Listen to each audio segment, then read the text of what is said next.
Hello everyone, ಜೈ ಶ್ರೀರಾಮ್. ಎಲ್ಲರೂ ಹೇಗಿದ್ದೀರಾ? ನಾನು ಚೆನ್ನಾಗಿದ್ದೀನಿ.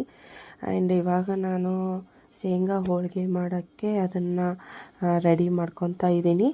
ಇವಾಗ ಫಸ್ಟು ನಾನು ಶೇಂಗಾನ ತೊಗೊಂಡ್ಬಿಟ್ಟು ಚೆನ್ನಾಗೆ ಅದನ್ನು ಹುರ್ಕೊತಾ ಇದ್ದೀನಿ. ಒಳಗೆಯಿಂದ ನಾವು ಚೆನ್ನಾಗಿ ಡೀಪಾಗಿ ಹುರ್ಕೊಬೇಕು ಇದನ್ನು, ಇಲ್ಲಾಂದರೆ ಹಸಿ ಬಿಸಿ ಆಗಿಬಿಡುತ್ತೆ.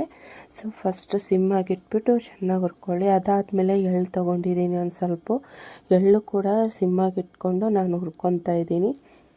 ಅದಾದಮೇಲೆ ಬೆಲ್ಲ ಮತ್ತು ಶೇಂಗಾ ಎರಡೂ ನಾನು ಜೊತೆಗೆ ಮಿಕ್ಸಿ ಮಾಡ್ಕೊಂಡ್ಬಿಟ್ಟು ಒಂದು ಕಡೆ ಬಿಸಿ ನೀರು ಇಟ್ಕೊಂಡಿದ್ದೀನಿ, ಇನ್ನೊಂದು ಕಡೆ ಇದು ಮಿಕ್ಸಿ ಮಾಡ್ಕೊಂಡಿರೋದು ಮಾಡಿಬಿಟ್ಟು ನಾವು ಒಂದು ನೈಟು ನನಗೋಸ್ಕರ ನೀವು ಇಡಬೇಕು. ನಾಳೆ ಮಾಡಬೇಕಂದ್ರೆ ಇವತ್ತೇ ನೀವು ಇದನ್ನು ರೆಡಿ ಮಾಡಿ ಇಟ್ಬಿಡಬೇಕು. ನೈಟು ಬ್ಯಾಟರು ಚೆನ್ನಾಗೆ ನೆನೆಯುತ್ತೆ, ಸೊ ಆವಾಗಲೇ ಚೆನ್ನಾಗಾಗೋದು. ಆ್ಯಂಡ್ ಈ ಥರ ನೀವು ಮಾಡಲ್ಲ ಅಂತಂದರೆ ಬೇರೆ ಕಡೆ ನೀವು ಬೆಲ್ಲನ ಚೆನ್ನಾಗಿ ಪಾಕ ಮಾಡಿ ಕೂಡ ಹಾಕೋಬೋದು. ಅದನ್ನು ನೀವು ಮಿಕ್ಸಿಯಲ್ಲಿ ಬೆಲ್ಲ ಹಾಕಬಾರ್ದು. ಈ ಒಂದೇ ಬರೀ ಎಳ್ಳು ಮತ್ತು ಶೇಂಗಾ ಎರಡೇನೆ ಮಿಕ್ಸಿ ಮಾಡ್ಕೊಂಡ್ಬಿಟ್ಟು ಅದನ್ನು ಪುಡಿ ಮಾಡಿಬಿಟ್ಟು ಇನ್ನೊಂದು ಕಡೆ ಇದು ಬೆಲ್ಲ ಪಾಕ ಮಾಡಿಬಿಟ್ಟು ಆ ಥರನೂ ಹಾಕ್ಬೋದು.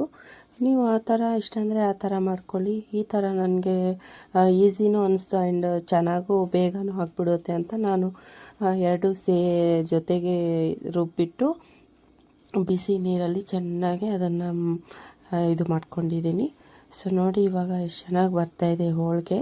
ಸೊ ಇದಕ್ಕಿಂತ ದೊಡ್ಡದು ಕೂಡ ಮಾಡ್ಬೋದು, ನಮಗೆ ದೊಡ್ಡದು ಇಷ್ಟ ಇಲ್ಲ.